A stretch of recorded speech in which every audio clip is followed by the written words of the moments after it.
Yeah, good morning. It's good to see you. And like yesterday, right from the beginning, I like to invite you to shift into the body so that you are here not only with your intellect, but also with your emotional body, with your energy body. And throughout the session, that's the place to return to. And so that we bring our whole being into this meeting.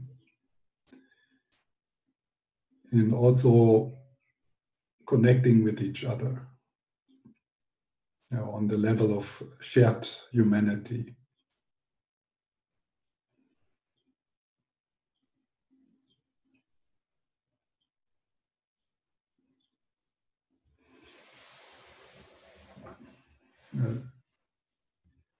At connecting on that level where even if you don't know details about our life and our backgrounds, there's a deeper level where we can recognize each other, where we know each other deeply, like as if we have been married for many, many years on that level. Yeah? Like on the level of feelings, difficult feelings, joyful feelings. And on the deepest level, the level of our Buddha nature.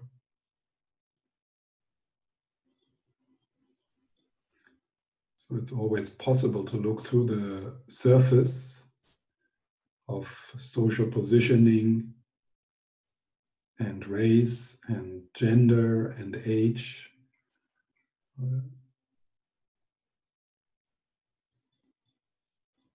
As if there's no strangers.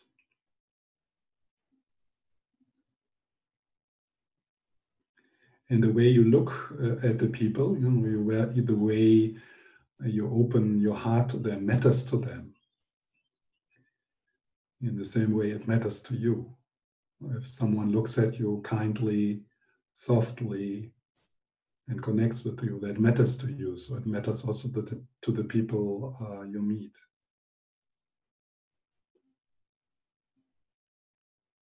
And in that way, maybe we can together create a space of loving awareness where we feel comfortable and where we feel safe and welcome. Really feeling I can bring myself along with all my struggles and also with my capacity for friendship and compassion.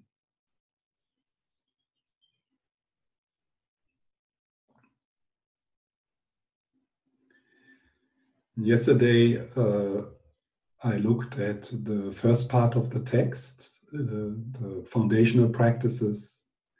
So we looked at the precious boat, fully equipped, the precious human life. And then we also looked at death, the certainty of death and the uncertainty of the time of death. And the main practice suggestion yesterday came from another verse, which is the practice suggestion of rely on silence.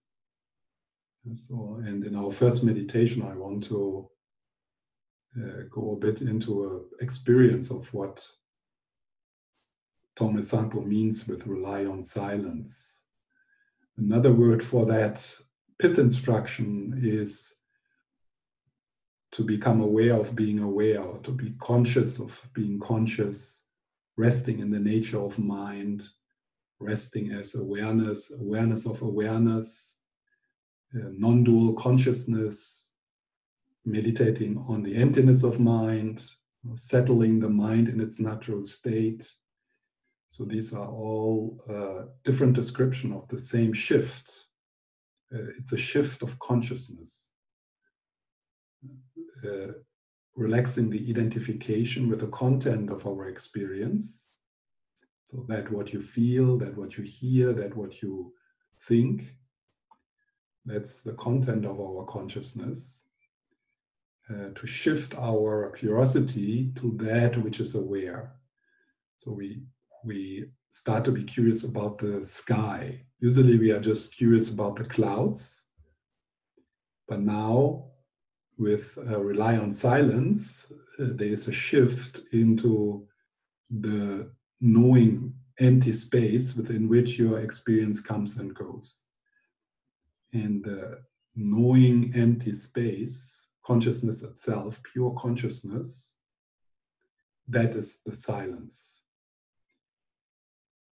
Rely on that, rely on silence. So that is actually the refuge in, that's the essence of the three jewels, is to rely on that silence. And it has nothing to do what's going on in the content of our mind. So it's not calming the mind, the relative mind. It's not feeling differently than you feel right now. It's connecting with that which is bigger than that, bigger than the moving mind, and which is always accessible, no matter how difficult the situation is, no matter how turbulent the surface is of the ocean, the depth of the ocean remains untouched, remains calm. So we are relying on the depth of the ocean and looking from there. We always look from there, but we don't realize that we always look from there. So it's a recognition of something which is already happening. And so that makes it possible for us not to look from the surface, because usually we are entangled into this, in the stream or in the waves. And we look from there. So if we experience anxiety, then that anxiety doesn't stay the object of our awareness. I am aware of my anxiety, so I'm not my anxiety, and I don't need to put my anxiety on the driver's seat. But actually, the anxiety is an object of the experiencer. And we step into the witness, into the experiencer. And that is the silence, because the witness is in the nature of silence, is in the nature of peace, is in the nature of essence love, the presence, the loving presence, the loving awareness. And in our meditation, in our formal meditation, we make ourselves familiar with that shift, so that then, to quote Tongme Sanpo, that we are able to do this little journey, which is not really a journey, it's a recognition of something which already is happening. You are already the witness. You never were the content of your experience. You just have identified with it again and again and called it me and mine. So then it becomes possible, as Tongme Sanpo says, to practice day and night constantly. Because that little journey home can happen effortlessly more and more. You will never really figure out how to do it, but your heart will develop a homing instinct and find its way home more and more easily, naturally. So it becomes a way, the way you are, the way it becomes a way of being. And in that, initially it's short moments, repeated again and again. And then slowly, slowly, we start to notice that there is a bigger calmness in our life, that there is a loving presence shining from us into the world and into our relationships. So we start to love whatever arises within us and with outside of us, which is the same thing, but initially it might make sense to make a difference between the so-called outside world and the inner world. And then even your own death will be a journey home, the home you never left.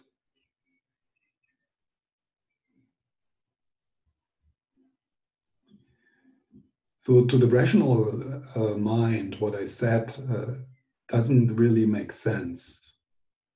So this is a poetic language, which is one of the attempts in the Tibetan tradition to transmit the experience of that Primordial Silence.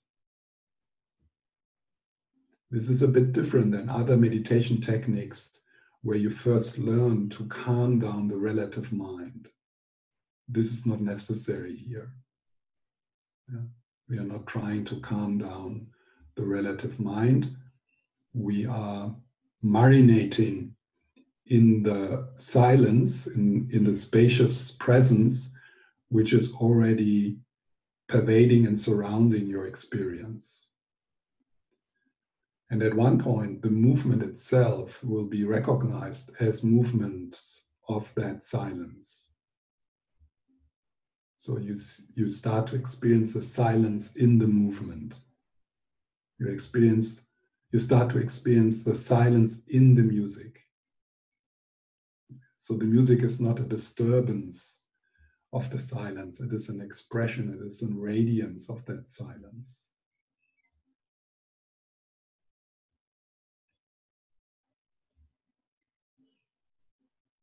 So let's take 20 minutes or so to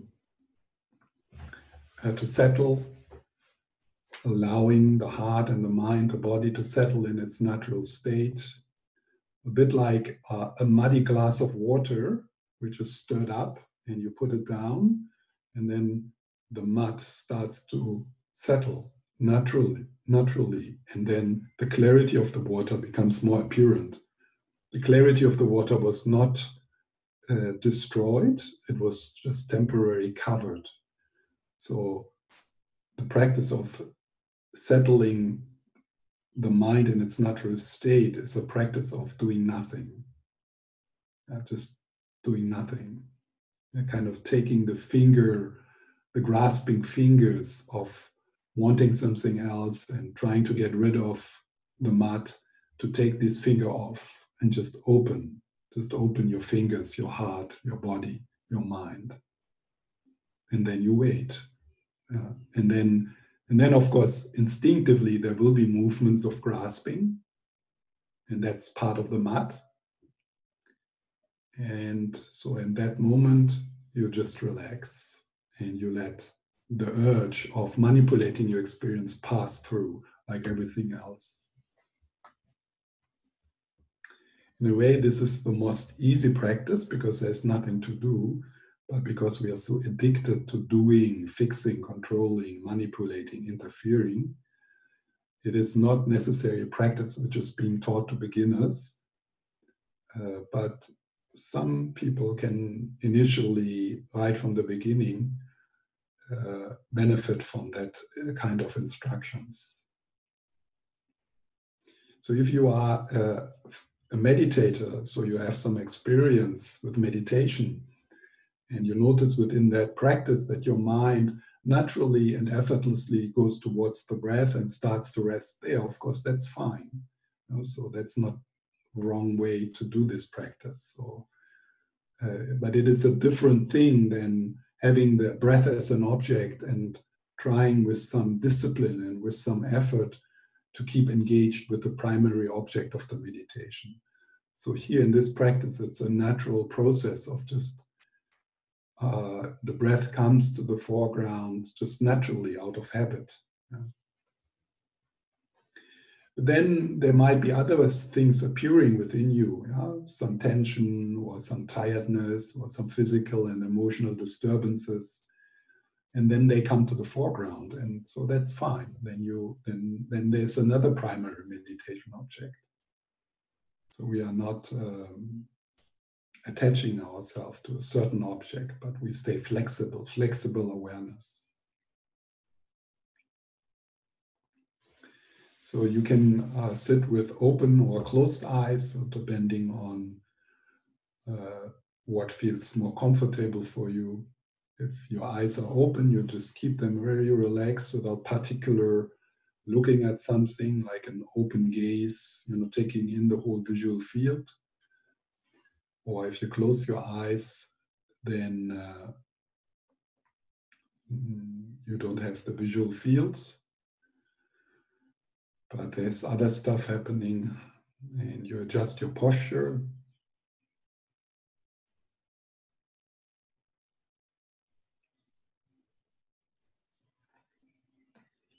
And you notice what happens if you shift from the head into the body. Initially, maybe kind of a body scan, even down into your feet and your legs and your hips and the trunk of your body, also the arms and hands.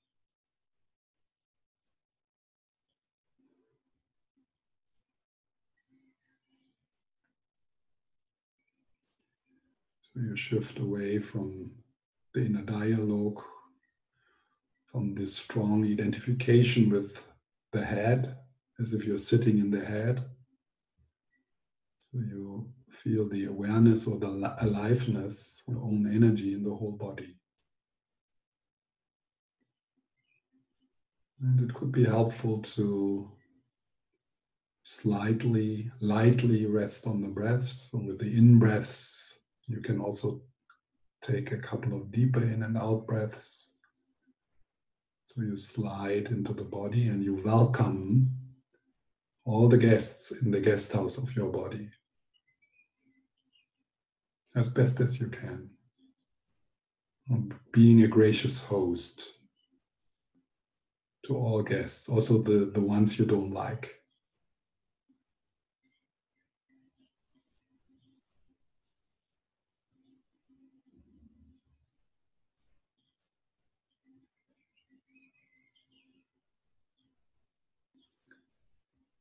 Or letting go of your agenda and pressure.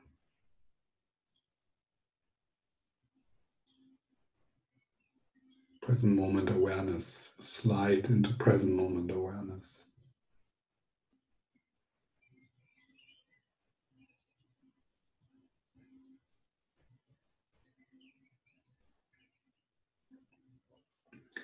And we can appreciate that we do this gesture together as a group.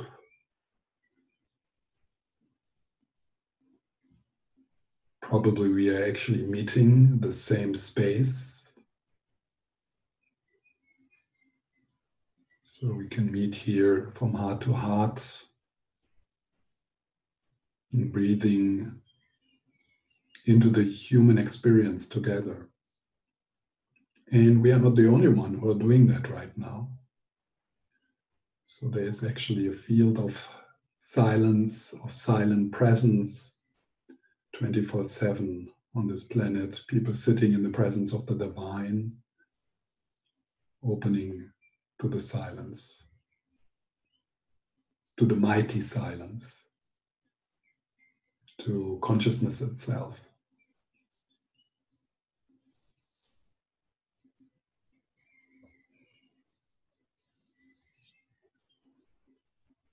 And then in the out breath, there's a quality of letting go. So it could be possible for you to release some of the struggle, some of the effort, softening the belly and the shoulders.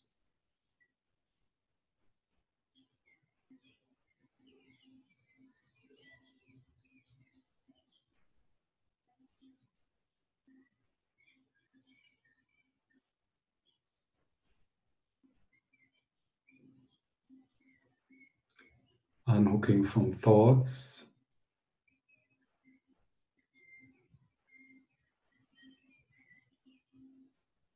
And finding a place of rest in the midst of your experience, like the eye of the storm, or the depth of the ocean, or the boundaryless of the sky.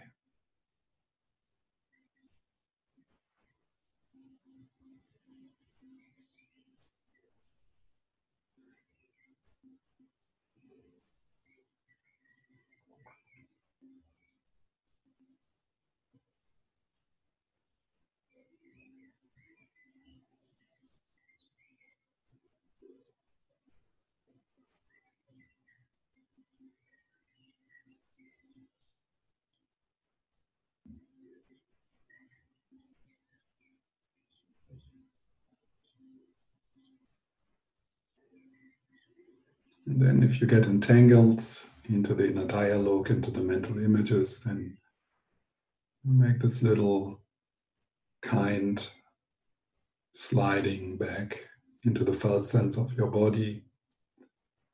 into the aliveness in your hands or the belly, the breath.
And returning, resting.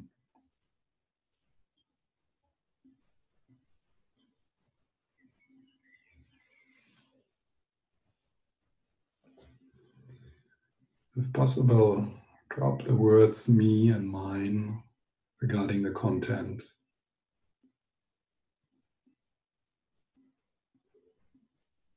Thoughts are happening, and feelings are happening, sounds are happening, the sensation in my body are happening.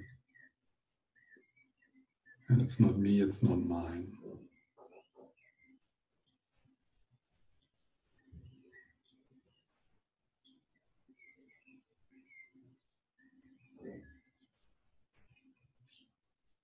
It's the shared human experience which we breathe into and welcome, particularly those parts which are usually rejected or met with harshness.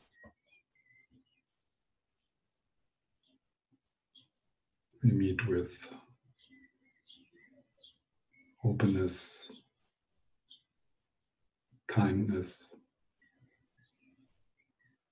non-violence.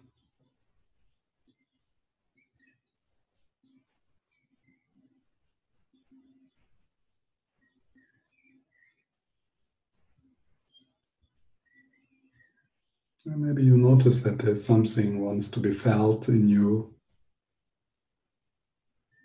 something pleasant or unpleasant, maybe a contraction. And just embrace that, hold it softly, touch it gently with awareness and breath.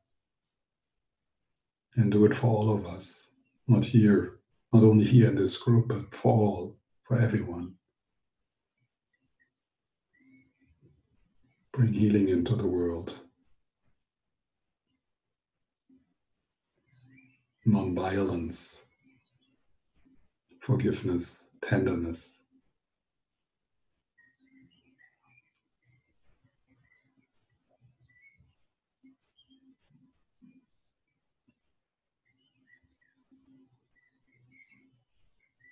So with the in-breath, hold, touching gently, holding softly.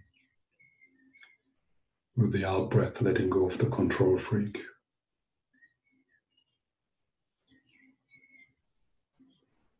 The meditator.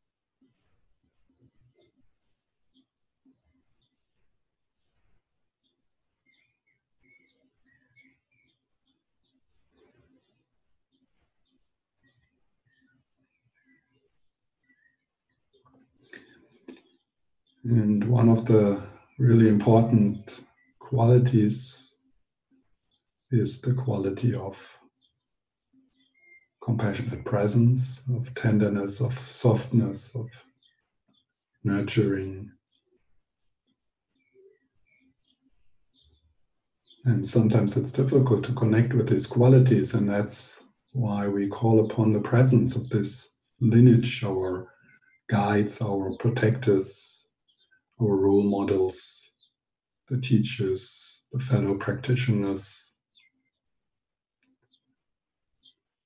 And you can invite them into our meeting, invite their presence, their loving gaze, their voice, their scent, so that you feel that you are not alone, that you're surrounded by those archetypes and symbols of bodhicitta, of the awakened heart. And you allow yourself to be loved. You allow yourself to be seen by the Dalai Lama or Jesus, Tara, Lama Zopa. And then we can also add the lineage of this text, which I received from Lama Zopa and His Holiness Dalai Lama, and then they received it from their teachers, Ling Rinpoche and Trijang Rinpoche, and then they received it from Palpongka Rinpoche. And then this lineage goes back to Tongme Sampo in the 13th century, and then to a teacher who brought these teachings to Tibet, and then to Nalanda Monastery, Shantideva, and then to the generations back to the Buddha. And we call upon that lineage of spiritual warriors, of bodhisattvas, who were human beings struggling just like us, and they practiced so that they became what this text is talking about.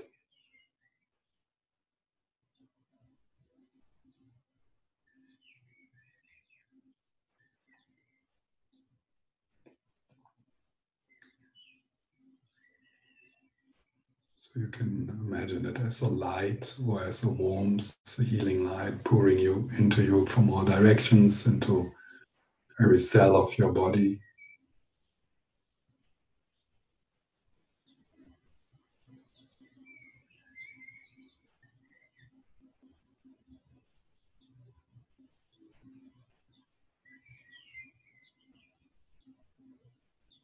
As if you take a bath, or as if you're bathing in the morning sun, like a little puppy, just taking in the warmth.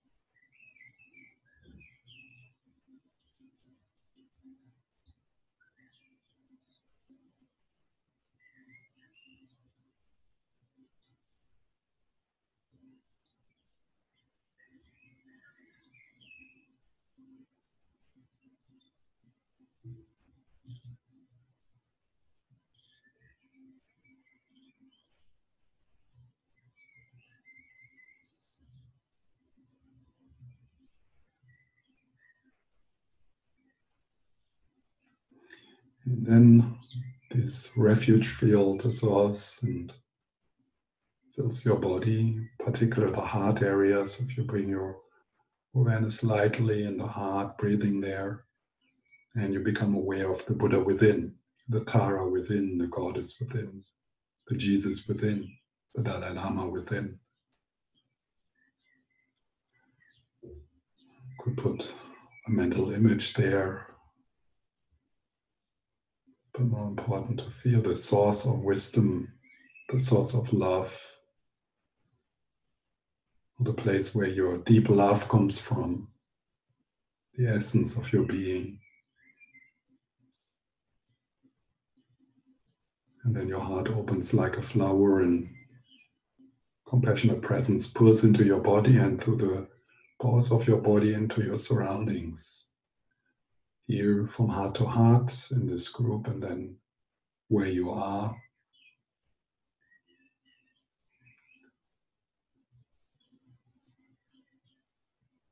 And with each out breath, you can push it out a little further.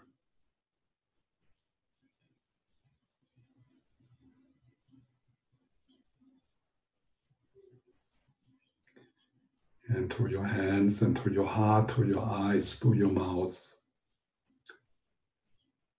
pours out essence love, the healing light of your own presence.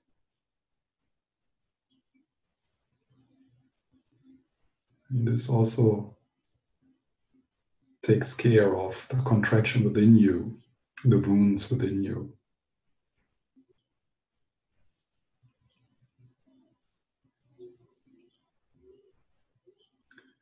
So you look at your inner life and your surroundings with the eyes of the Buddha, the heart of the Buddha.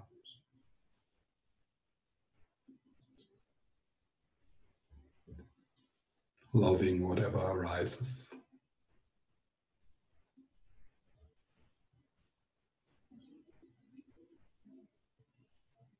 And whatever you experience, whatever comes and goes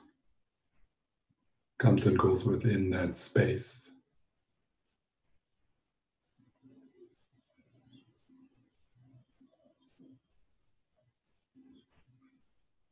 And then you rest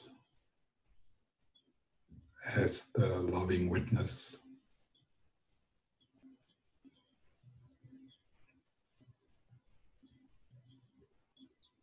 Deeper.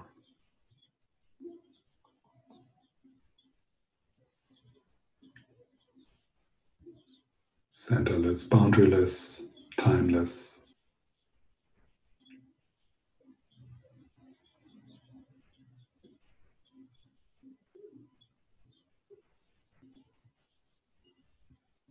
Infinite and eternal.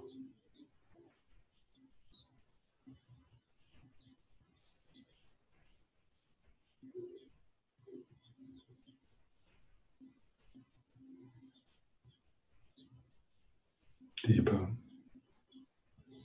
wider.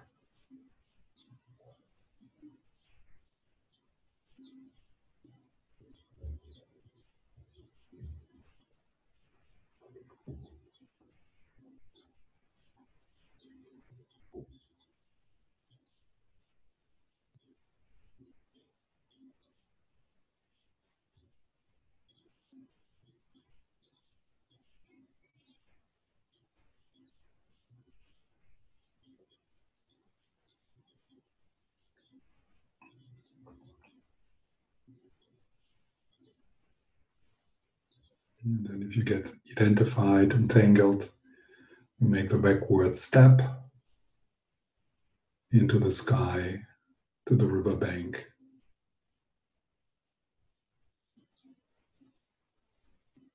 Into space, present space, just openness, boundaryless.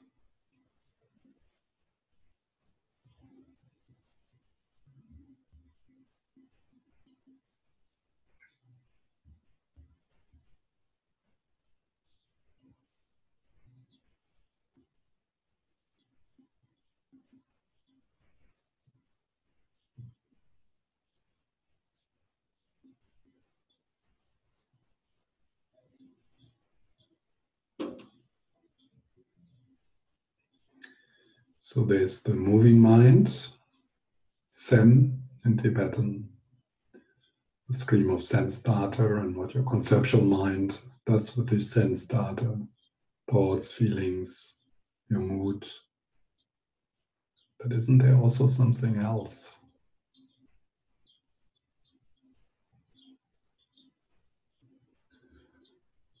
That where the looking comes from, where the hearing comes from, where your attention comes from, the source of your attention.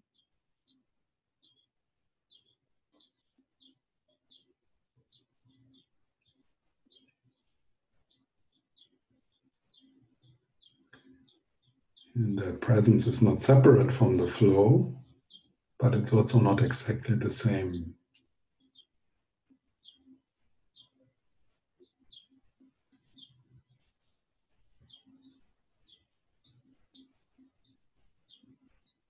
To gravitate towards silence, rely on silence. Gravitate towards space, rely on space. On presence, your own beingness.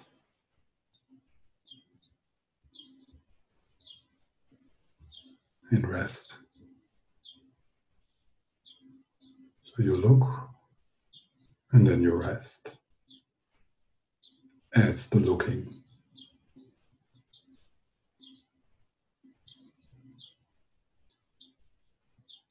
Listen with your heart, with your body, to that which is bigger.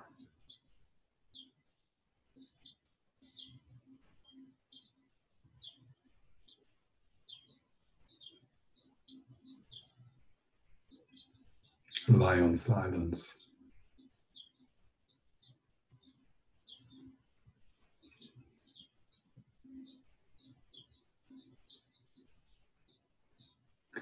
Not the silence which is there when there's no noise, but the silence which is surrounding and pervading the movement, the noise. Primordial silence, primordial space, primordial peace.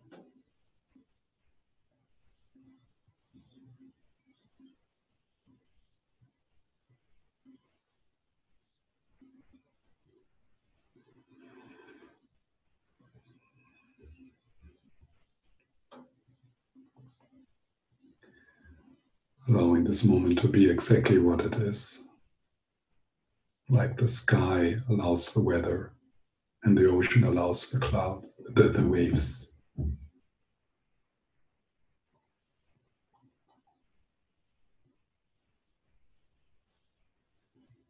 Like a mountain allows the rain.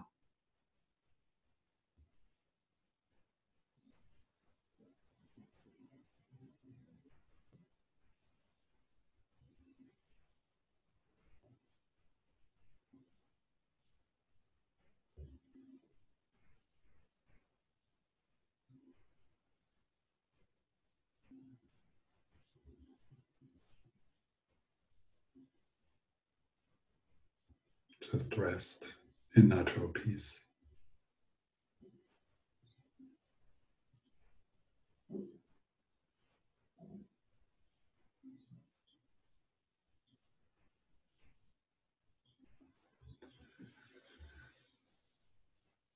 And that's why we are here today.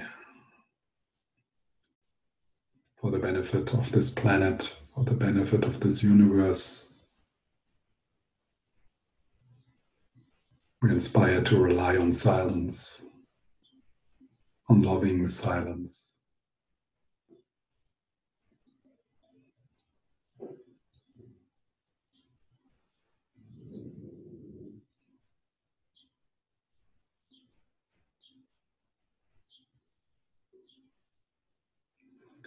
Until our life, until our body, our eyes and our mouth, our hands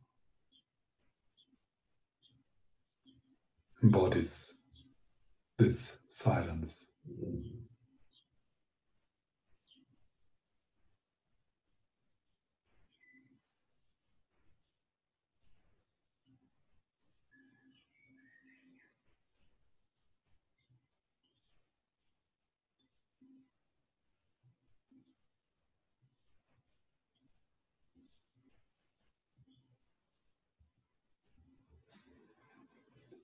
And if you have your eyes closed, you open them again. And take your time to change your position or stretch a little. Stay a bit in that spacious seeing.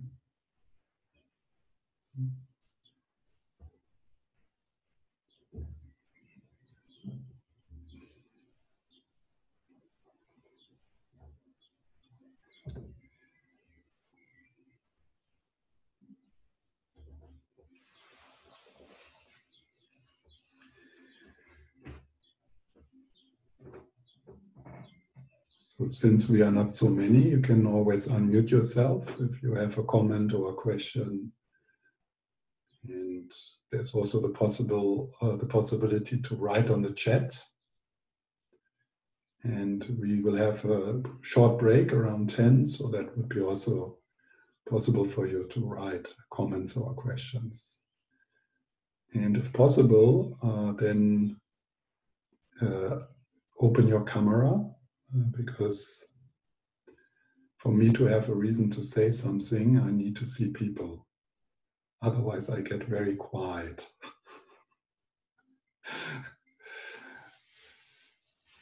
I never can talk just to a microphone. So that's why I can't record meditations on my own. There's no reasons for a meditation to come out of this mouth if I'm not connected with people. Of course, sometimes there's reasons that you don't want that, but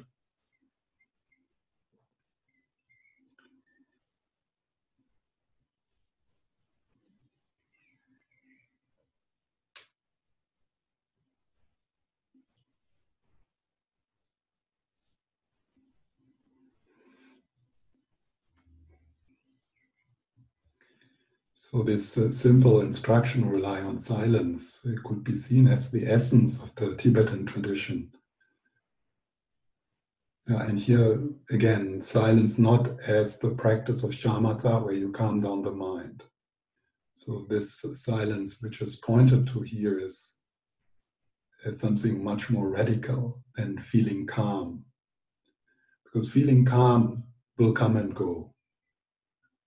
So if we take refuge into feeling calm and feeling good, then we are doomed.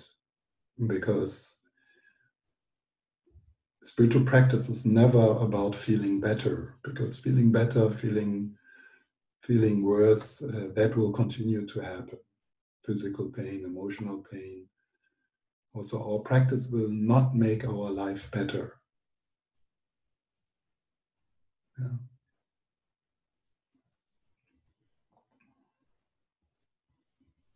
We will be disappointed if we hope that suddenly we are a good practitioner and then our life becomes more easy. Quite often, actually, the opposite is the case. Because sometimes the process of healing and growing accelerates when we start to practice. So quite often, there's actually more turbulence in our life to the connection of the teachings. So what we are moving towards is much more radical than feeling better. It's being free from feeling good and feeling bad, and growing in the experience of being a human, growing in our capacity to love and in our wisdom.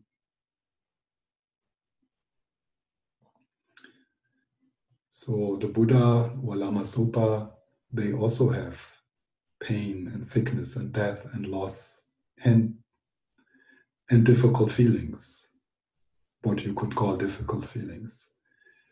They are people just like us. They are human beings. So there's no way out of that. But the way they relate to them, it's very different. And how do they relate to them? They rely on silence.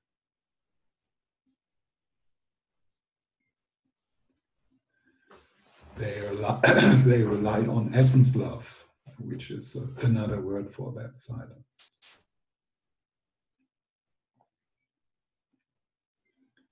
And times of pressure like this one we experience now, they are looked forward to by the Bodhisattva practitioner. Because as a Bodhisattva, you practice in the fire. You prepare yourself to practice in the fire, not in the nice place, not in the comfort zone. As a Bodhisattva, we move out of the comfort zone, because that's where we grow. it's an advanced practitioner who can say, like Lama Sopa, or Lama Yeshe, I'm not sure who said it, loving problems like ice cream.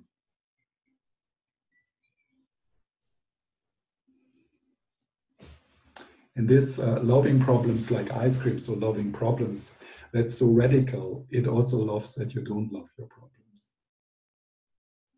That includes also the resistance, which is natural and in a way also appropriate sometimes. You know? So you don't need to like to be in a crisis. But since we are always in the crisis, then it's so powerful to have a text and a practice which helps us to see these crises as precious. And that's one of the points in this text. Yeah? So after the preparation practices, Tongme Sampo goes into the Lojong practices, attitude training or transforming problems. And there's some verses describing the challenges we have as human beings, like being criticized, being rejected, being stolen from, losing things, sickness, old age, death. And it's quite interesting to recognize, people have had this kind of problems always. So they are, the environment we're living in is very different compared to Tongme Sampo's environment, but the human experience is the same. The same kind of struggles, the same kind of hurts, the same kind of reactivity and buttons be pushed. And so in these verses around difficult people, difficult situations, there is that battle cry of the Bodhisattva, seeing that as the place where we wake up, where we grow, where we extend the heart muscle, and where we extend our capacity to love, including our own reactivity, including our own addictions, including our own failure. It's so precious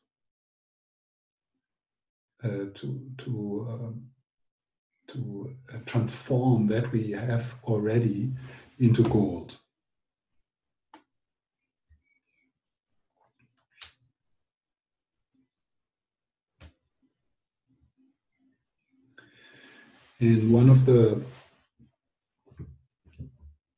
There's in this section, there's like two directions, at least in the way Ken MacLeod is interpreting this text. So the one is to rely on silence, to the Mahamudra direction, shifting your sense of I away from the content to the experiencer, to that which is experiencing, consciousness itself, awareness itself, presence, which is basically your Buddha nature. So that which looks through your eyes and your heart, that is your Buddha nature. It's not like something fantastic, completely different from another planet. It's that ordinary, very familiar, very close presence. That's your Buddha nature. That which looks up through your eyes is already your Buddha nature. That which hears these words is your Buddha nature. The knowingness is the knowingness of this moment. That is your Buddha nature. And as it says in the text, the problem is not that it is something mysterious, magical, something really cool. No, the problem is it's too close, too simple. We oversee it because we are looking there, we're looking to the objects and collapse with our identification into the objects. So that's the first, to rely on silence. And in the commentary, Ken MacLeod is going into that practice with different words, almost with every verse. And the other is the practice of Tonglen, giving and taking. Yeah? And before the break, I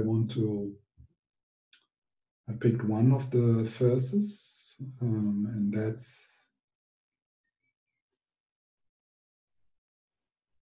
okay.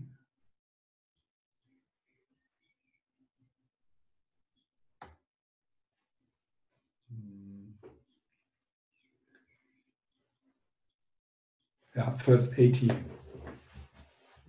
It's towards the end of the section on Lojong. When you are down and out, held in content. When you're down and out, held in content. He's also in the other verses, he goes into this kind of direction, held in content, being criticized, being rejected a lot.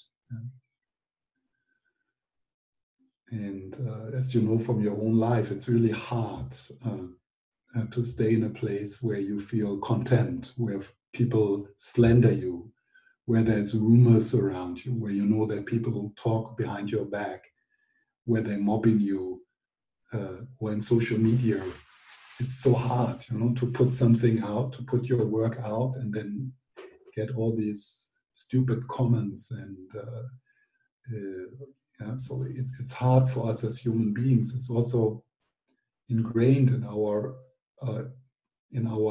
psychological makeup, in our evolution, because we are group animals. So any kind of rejection, any kind of contempt triggers in us a strong reactivity, because it means fear of death, because we need the group to survive. So it's very hard for us instinctually to feel excluded, and we do everything to prevent that. And when people say, "Oh, I don't care what other people think," that's just bullshit.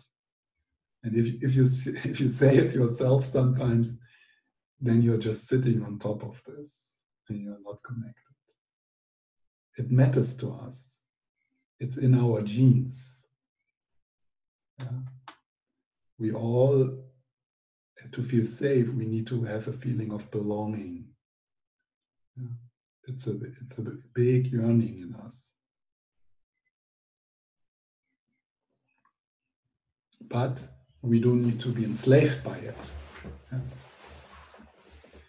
So when you are down and out, so this is really the situations the situation we will all experience, and we have had experiences like this, where we break down, where everything becomes too much, when we are down and out.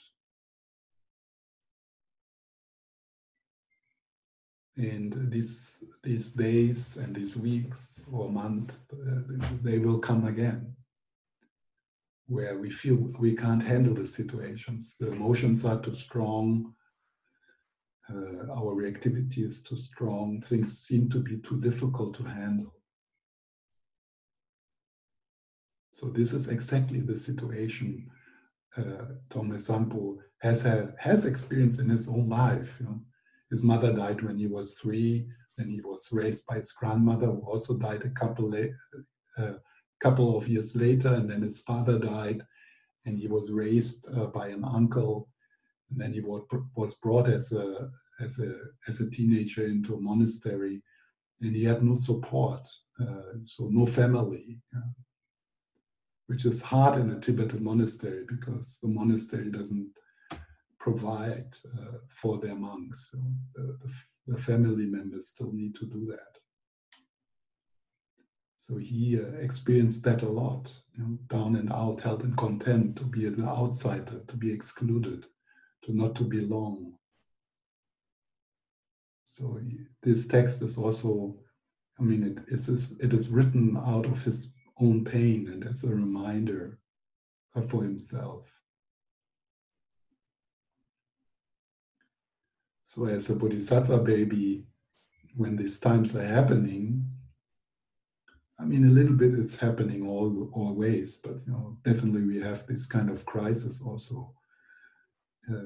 Then then it's so precious to have a text like this. Just keep it by the keep it close. Text like this, or the books of Pema Chodron. So they are all, the Pema Chodron books. They are all based on these teachings, which were first formulated by Shantideva in the Bodhisattva. And then there's many other texts. And it's really good to have a book like that handy, because these times will come. Yeah. It's unavoidable. And our practice will not prevent these situations to happen, but they will give us tools to grow in these situations, to make them meaningful. This is so wonderful to have tools which you can install as automatic processes in your networks to bring meaning into this kind of situations. And to think, I just need to act in the right way, I just need to have the right insurances, and then things like this will not happen to me. This is completely childish, because your life can crumble in a blink of a second. Suddenly everything is gone. Suddenly, so even if you have like a young, healthy body, and you think this will last forever, and it's something to rely upon, so little is necessary to turn your life around from one moment to the next. And a little bit we experiencing it now. I mean, low scale, yeah. It's not really bad. But it's like a bit of a taste of that suddenly something unexpected happens. And then all the plane tickets which we bought, they are worth nothing.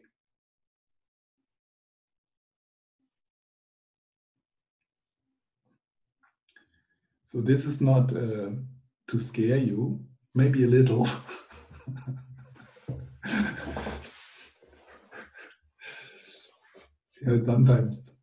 Sometimes we need a little push, because we are still, so the precious human life, we are still in a situation, all of us here, a time, weeks, month, where we can train our mind, where we can install healthy, constructive habits of thinking and feeling. Yeah? And they don't fall from the sky. So even if we know about them, maybe we have read the text, we need to train. Yeah, we need to familiarize yourself with these processes, because then they will be available when the shit hits the fan. Yeah.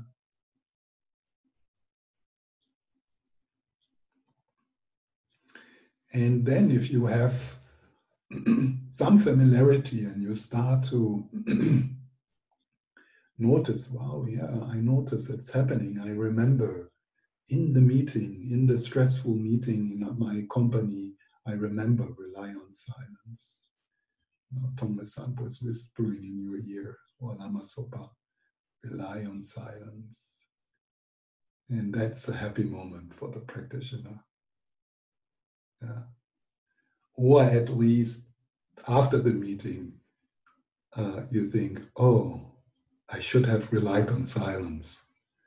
Yeah, so that's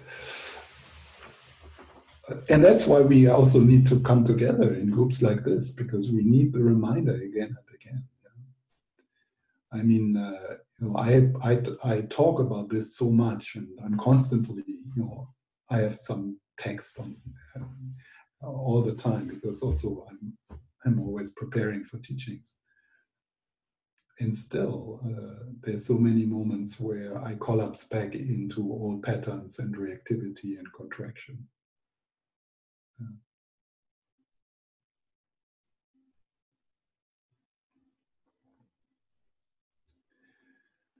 desperately ill and emotionally crazed. Desperately ill and emotionally crazed. So he's really, describing the worst times in our life. Down and out, held in contempt, desperately ill and emotionally crazed. Like freaking out, breaking down. So emotionally crazed also, the stability of our refuge can be so strong that even if we are crazy, kind of paranoid, or still we rely on silence. The paranoia is an object of awareness. I don't need to look from the paranoia, I can look at it. I'm bigger than that.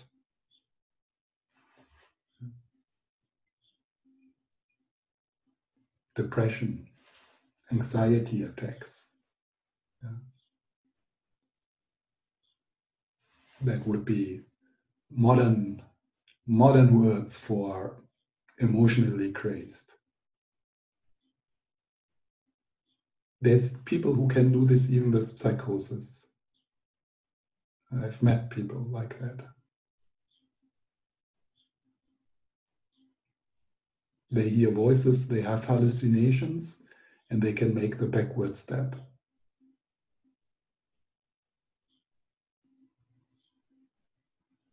I'm very close to one person and she's handling it like this. It's amazing.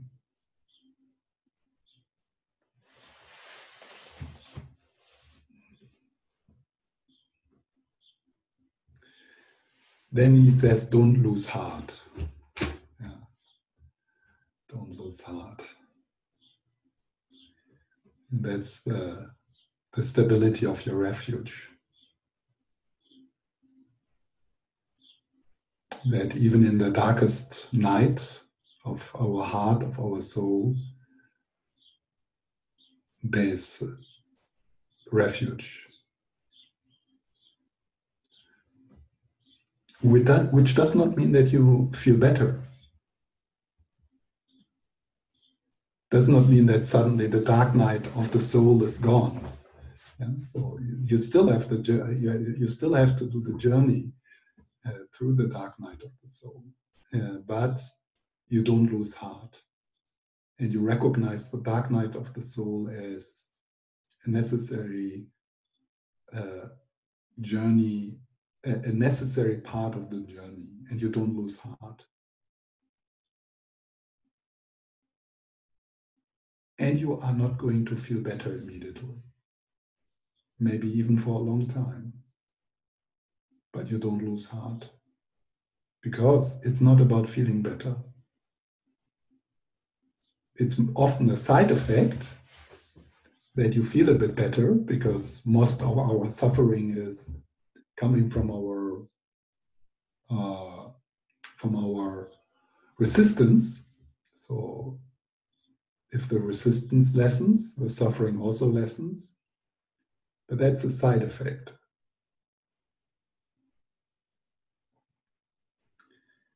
So, and now comes the practice. Yeah? So here there's the part of the lojong. Yeah? So there's a difficult situation, and that is good news for the practitioners. We can think about it differently. So that's the lojong attitude training. And then the second is take into you the suffering and negativity of all beings. So this is the practice of Tonglen. The in-breath taking into you the suffering and negativity of all beings.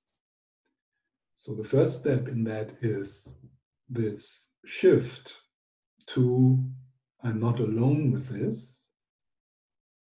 Yeah?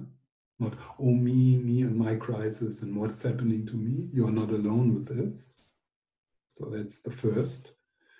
And the second is then, and may my being with this, may this free all other people also.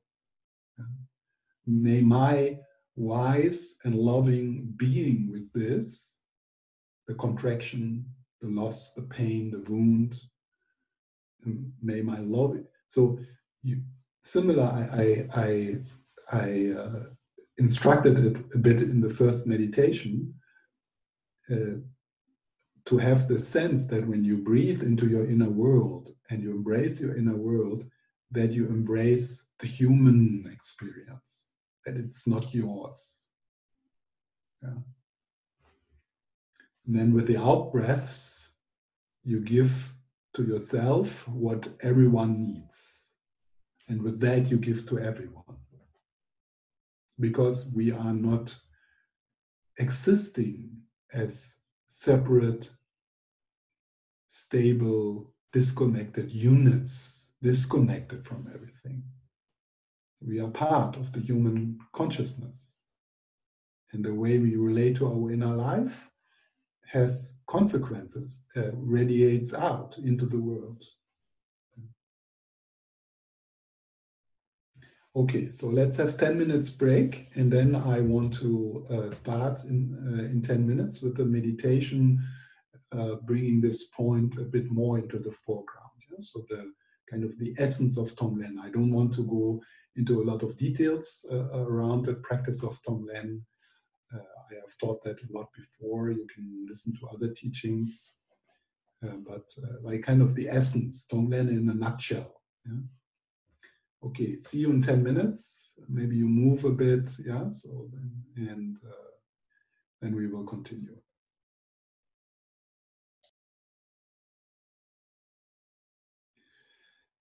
I'm going to lead a meditation now, Tonglen in a nutshell, so without the symbolism, more immediate. And for that, I will invite you to connect with something you struggle with. And that could be connected with the Corona situation or something else, something unresolved, which is heavy on you, a relationship or a health issue. And then I will invite you to bring attention to your body, to the felt sense of that challenge in your body. So where does it sit in the body? And then the taking in the practice of Tonglen is to take it in, to just to say, yes, this is how I feel and this is how it feels. It's happening and I'm willing to touch it. I'm willing to be present. I will hold it gently, touch it softly. And in that touching, as best as we can, we drop the word mine or me. So a contraction in the body, let's say it's fear, doesn't become my fear, but it becomes fear, the fear. And then we can add, it's the fear we all share. It's the fear of human experience. It's not personal. Yeah. And then we shift into the giving part of Tonglen. So we breathe with the out breaths, we give relief, we give space, we give kindness. So one image which might be helpful here is from Thich Nhat Hanh, the image that the different processes within you, the contractions, the wounds, that they are like little children who are needing your love, your attention, your soothing. So you take them into your arm and you say, yeah, I'm here with you. I understand how difficult it is, and I know it is difficult, but I will be with you. I'm not afraid to hold you. So that's a bit the image. So we give our loving presence. And then there can be a bit of a prayer or aspiration, which is may I and all others who are going through the same kind of experience, may they be free. May they be free of this. Yeah. So that is the practice, and then we rest. So then we rest in the silence, which emerges when we relax our resistance. Yeah? So we make the backward step into the silence, into presence. And this is one of the practices which can be practiced day and night in every situation. We just need to remember it. So it becomes a way of being. Yeah, it ceases to be a practice being done in certain structures. It becomes a way of being. Yeah, so with the in breath just opening to what is, to the situation, and with the out breath being a walking source of loving awareness, being a walking source of loving awareness. With the in-breath opening to whatever is, to whatever situation we find ourselves, and with the out-breath giving your presence.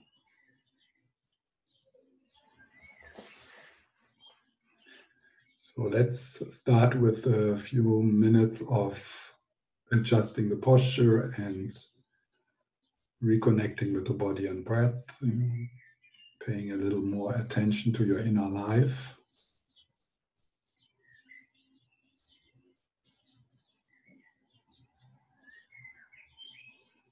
Shifting again from the doing to the being, allowing the heart, the mind, the body to settle.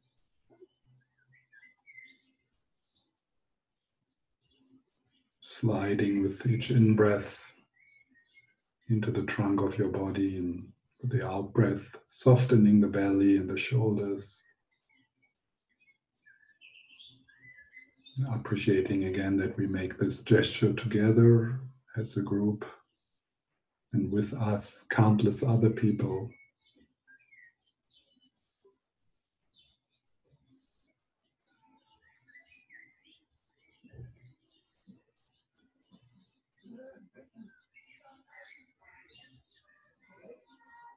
How's your belly? Maybe it can soften a little more.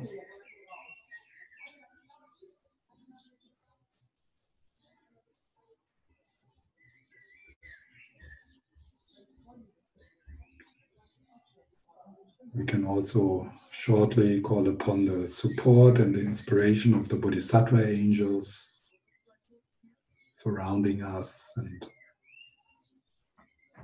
protecting this space of the meeting.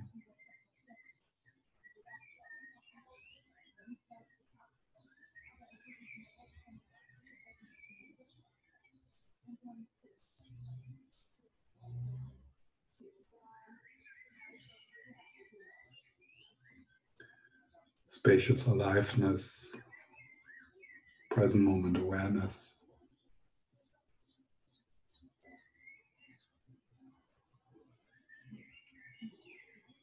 Thoughts become less important.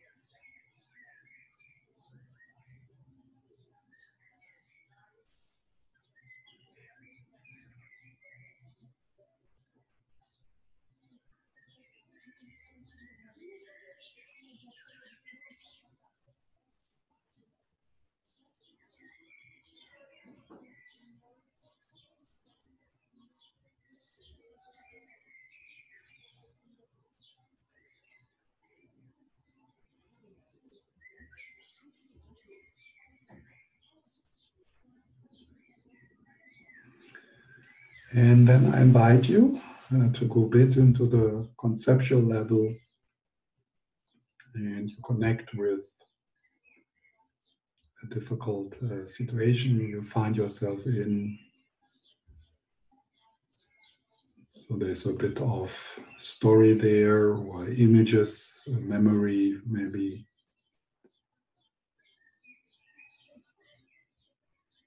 And feelings involved.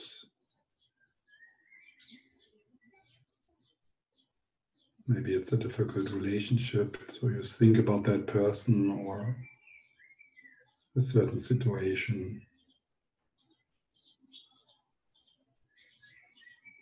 And there might be resistance to go into it. We allow the resistance, but we stay.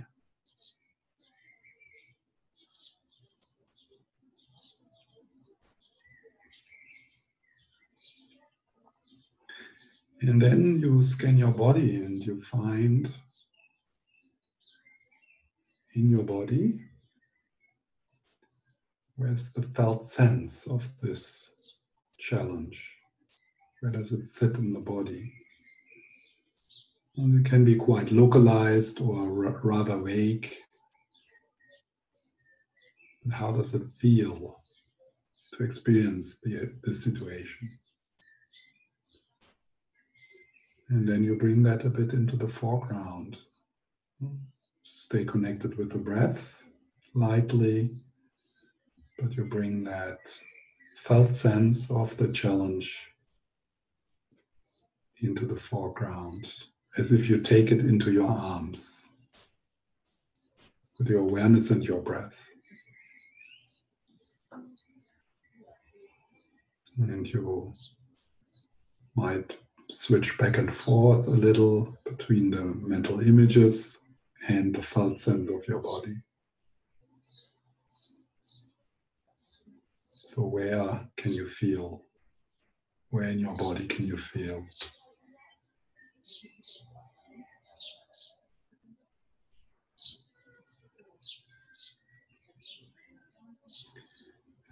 Does it have a certain shape?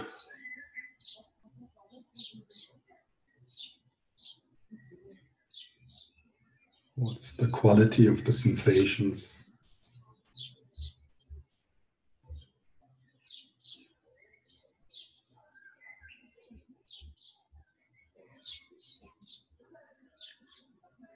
Is there color attached to it?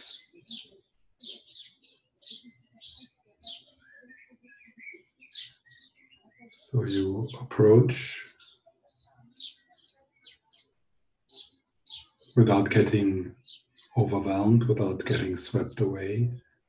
So there's also the awareness of the space, the awareness of that which is bigger.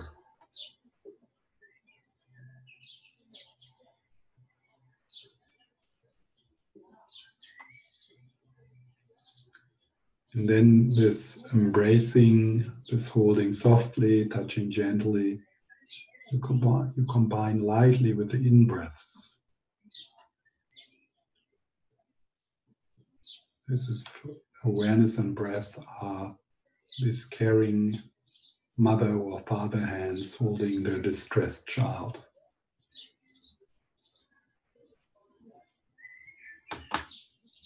And notice what happens if you invite back what you usually reject, what you usually don't want to feel.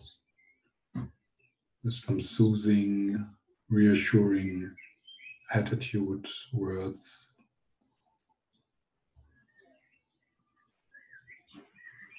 As if you invite back that child to the dinner table, which you actually would prefer to be outside of the house.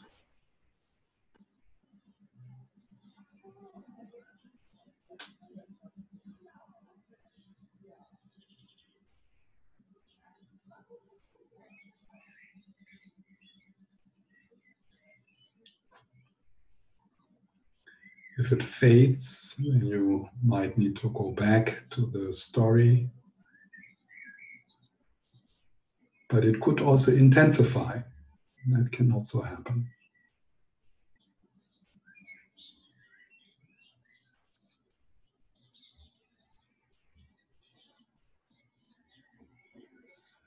So, and then as best as you can, you drop the word me and mine.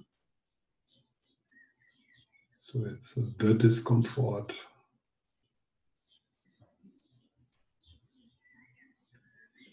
You experience the pure energy of it, the bare sensations of it.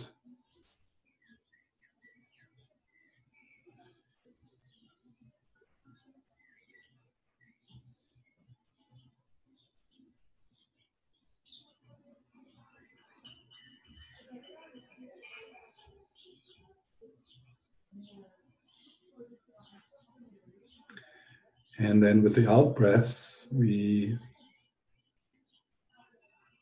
go into the giving relief, giving healing. And this can be words or light.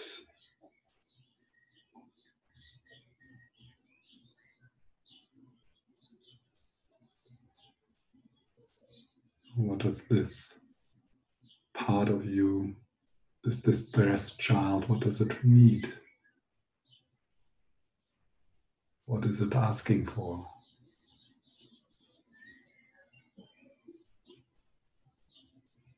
And we appreciate that we do this together, meeting in the same place, giving our shared experience the loving attention.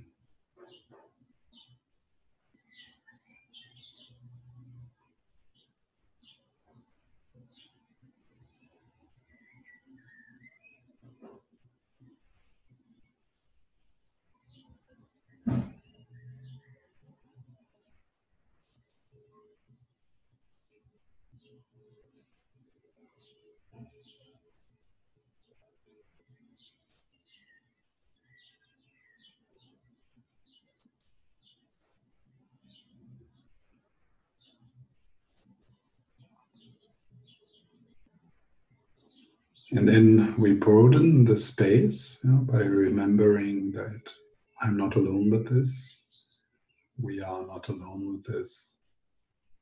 There's countless other people who have the same experience right now, maybe even more difficult.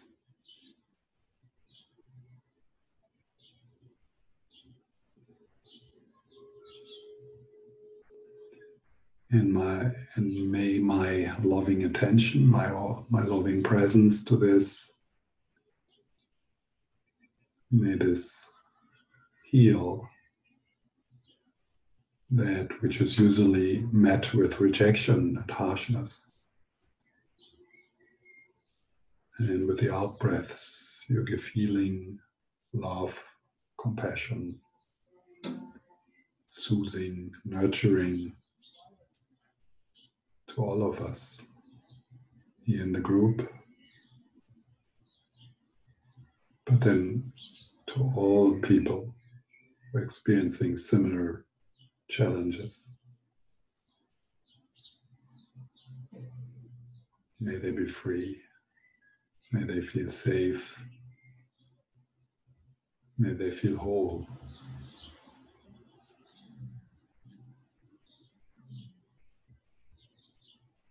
And may my own courage right now contribute to that.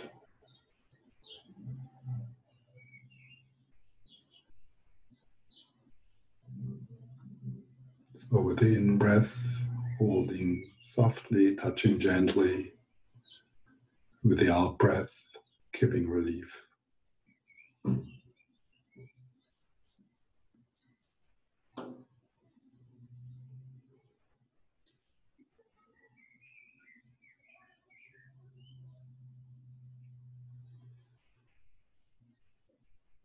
And then after the out-breaths, we rest in silence. We rest as that which is giving relief, as that which is holding softly and touching gently. We rest as silence. We rely on silence, on presence.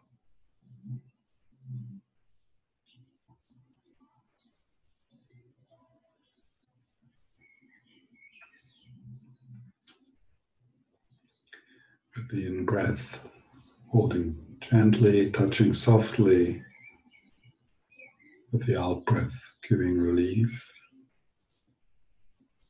and then rest as silence, as space.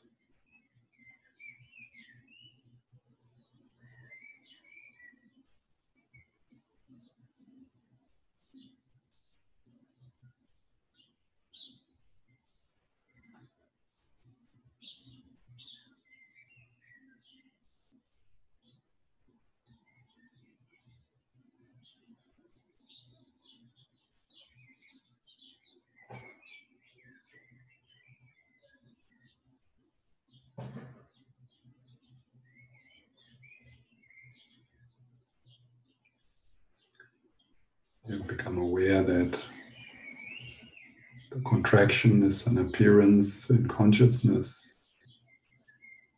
an empty appearance, having no substance, like a dream, like a rainbow.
And resting.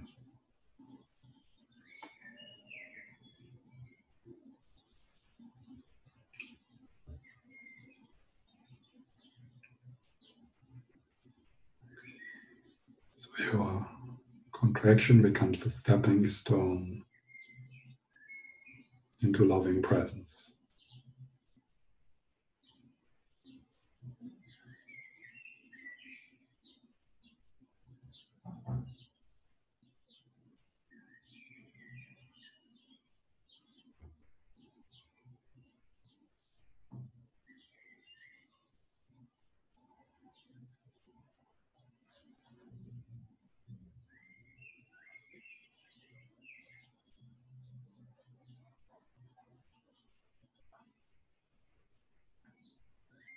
And then we can close this meditation with a short dedication made through our practice. May we all experience this shift into awakened presence, and may everyone experience this shift into loving presence, into loving awareness.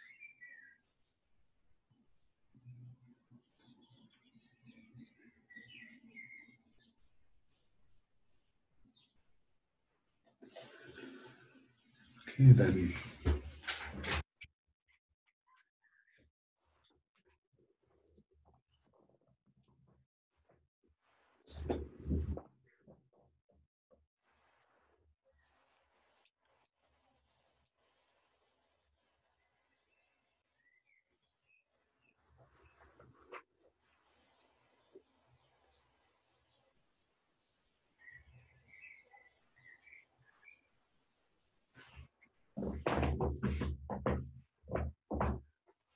So are there any questions or comments?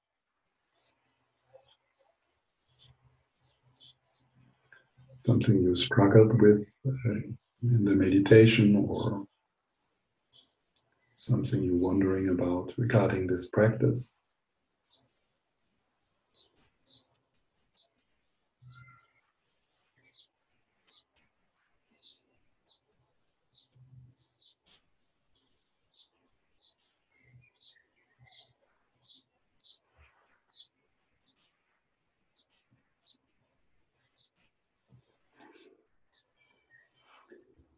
So to give the practice a bit of a structure, like looking back to this little journey,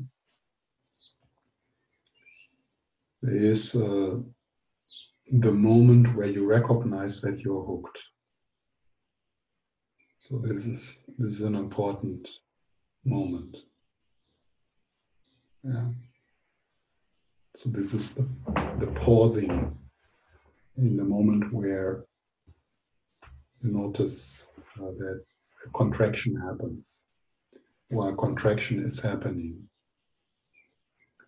This is difficult because we have the tendency to escape our inner life. And we have the tendency to disconnect from our body. So often we are actually not aware.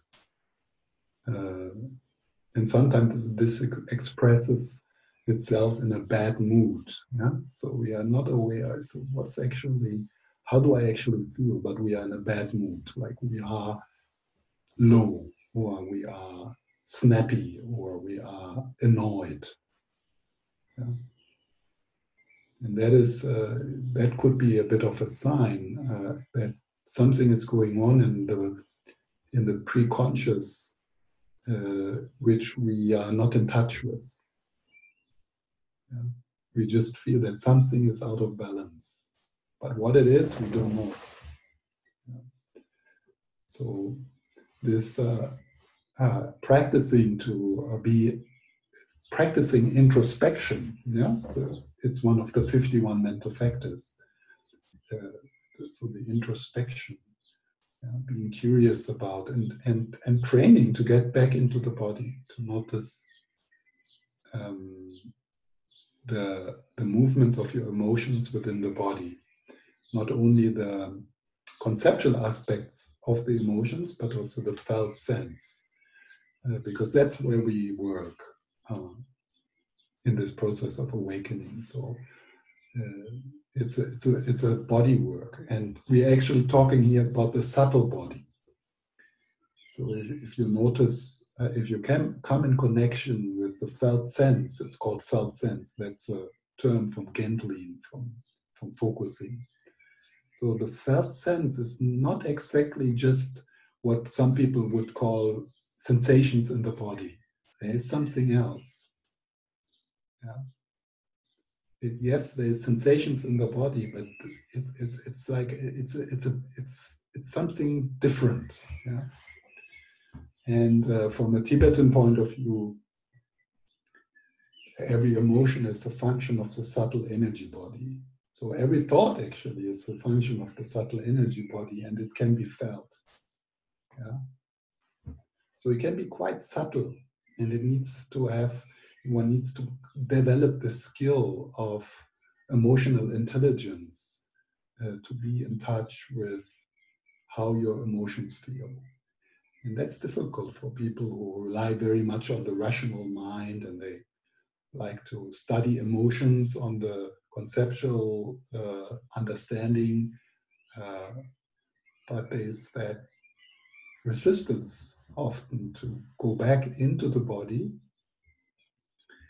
And one reason for that resistance is there's so much unfelt in us that it seems to be a bit overwhelming, like we are a bit scared to slow down and actually feel how we feel. Yeah? So we need refuge there, the sense that you're not going alone. So that's why it's good to call the bodhisattvas, your mentor, to do this in an environment where you maybe have some images which remind you of your refuge. So this is an important point. And then, yes? Maybe I'd like to share now that I was really very happy about you leading this meditation, because it gave me a chance to go back to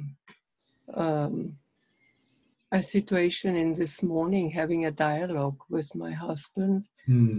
And at a certain point, to my surprise, this sentence came into my mind: now just rely on silence. And this morning. Yeah.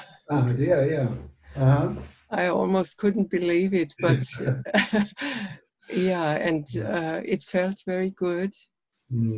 But going again back there during your meditation, I could even lean more into it. And what I really recognize is what you just said, that I don't remember to go into that felt sense of my body. What comes into my mind is to rely on mentors or allies, and that helps a lot. Sure. Yeah. Yeah, but to really, I would say, dare to feel into my body, that seems to be quite a long way to go still. Yeah, but then there's this little successes, as you said. Yeah? So great. Yeah. Yeah, it is, and that's why the Tibetans use the word "gom" for meditation, to familiarize ourselves. So yeah, even after so many years, and I know that you also have been working with this since many years, just like me. Still to need the support of the book group and the reminders and the texts and listening to teachings again and again. Yeah. I also need to do that every day. Yeah? And then sometimes in the afternoon, and then I read something or I listen to a teaching, then I remember, oh yeah, again this morning I forgot, or right now I'm forgetting because I'm still grumbling about something. Thank you. The strength of the habits of blaming and reactivity and escaping is so strong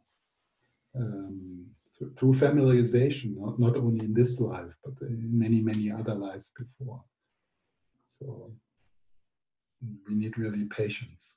And it's good to, it's actually helpful that it is difficult for us, because that can increase our tolerance towards other people who also struggle with this, even if they are practitioners. Yeah?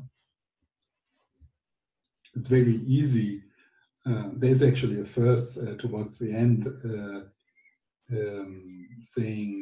pointing to this problem when we blame others that they can't do it. Yeah?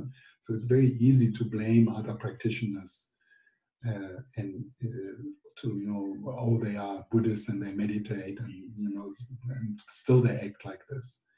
But if we look inside, then we start to understand how difficult this is, and then to appreciate that there are groups like this. Yeah? That there's actually people who are trying to do this, who really want to become more loving in their life, and that's so inspiring. Just to have this, to see that intention, even if these people are really annoying to be around, and you know how it is in Buddhist centers. It's like just that everyone who comes to a teaching or into a meeting like this, to be happy about that intention they have.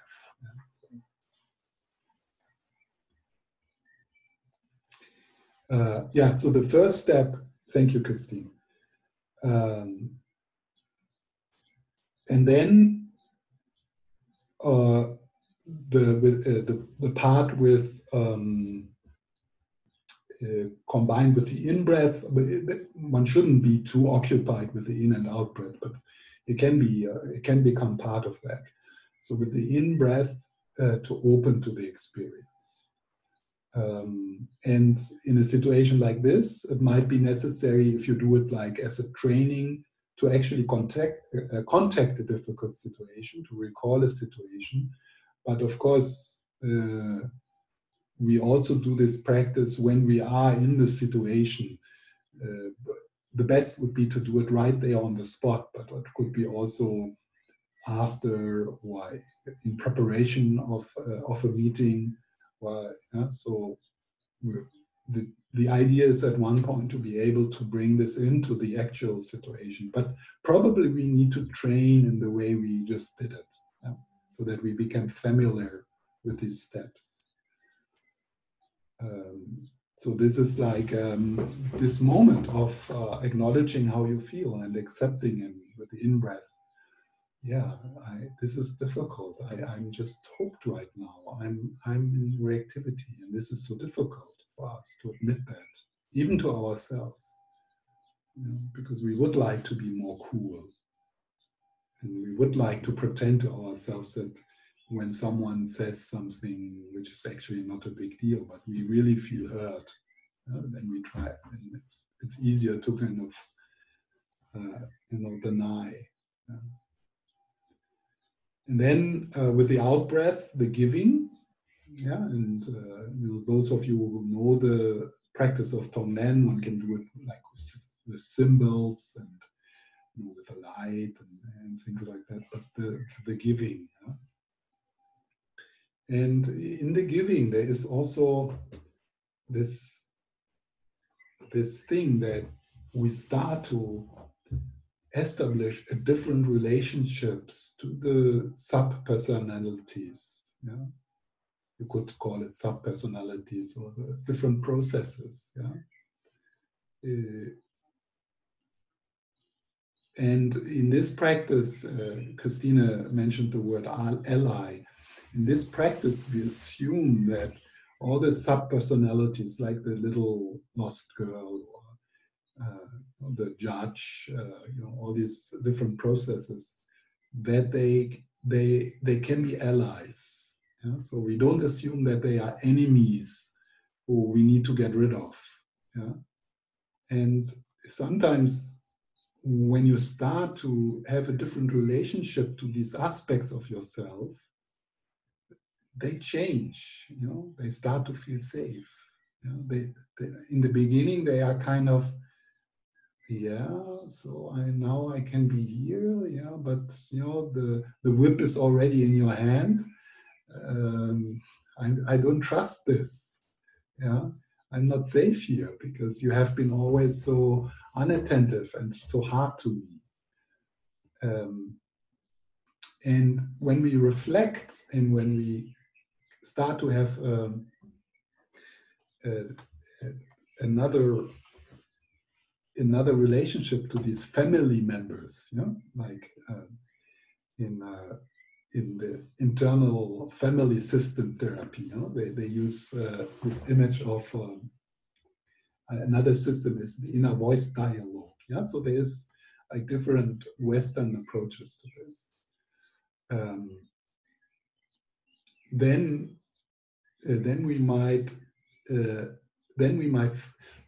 we start to understand that actually that process in itself, or that family member, actually wants good. It wants to protect you. And it developed in a time in your psychological history where it was probably the only option to survive the situation. So it's like we pay homage to that scared little boy in us, because, and we appreciate, and we develop a pride towards the different family members, and we understand that they all have good intentions, but the little hurt boy in us, which is triggered when your wife is saying something, which it's not her fault, or your partner, that he or she triggers that. What I wanted to say. So that little boy has not realized that yet that you are grown up. You need to tell him.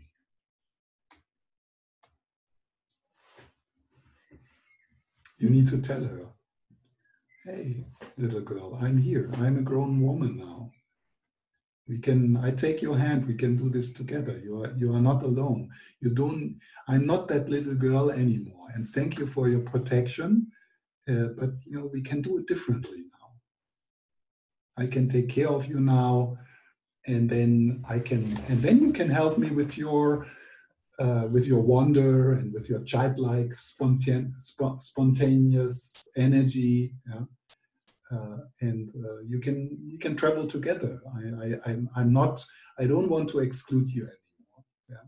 But I have grown up now.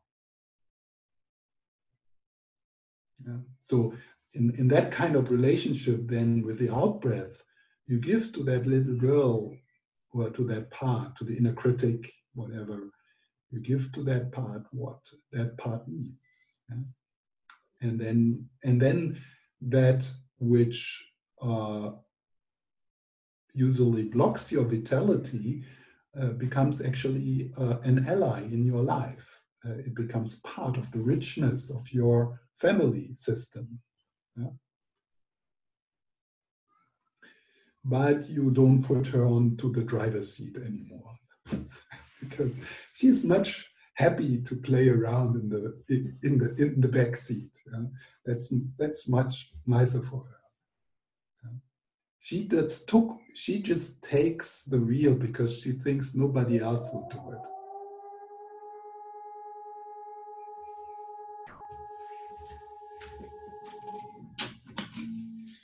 So, and then there is the rest and silence. Yeah. So that's, and I pointed to that with the out breath. So there is a gap between the in and out breath, which is used in some traditions so with the out breath, there's a moment, and the in breath comes by itself. So you don't start the in breath. So you breathe out, and then there's a gap.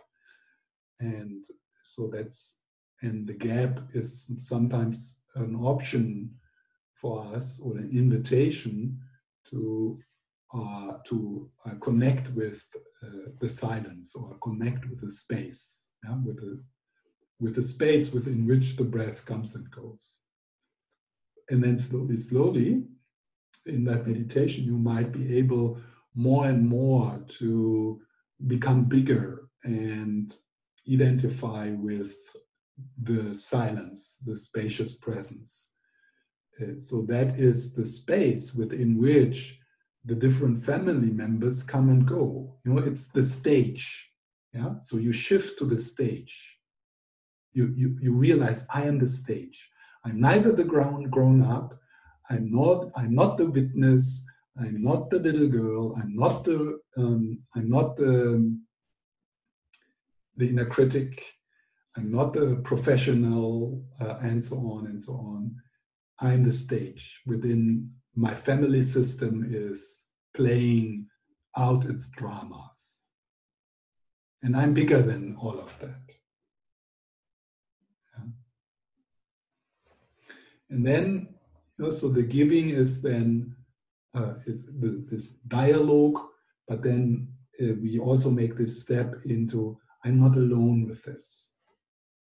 Actually, the drama of my family system on the stage of present moment awareness it's the human drama. It's not my drama.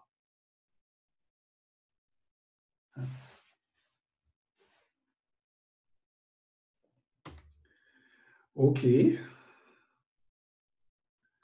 Thank you very much.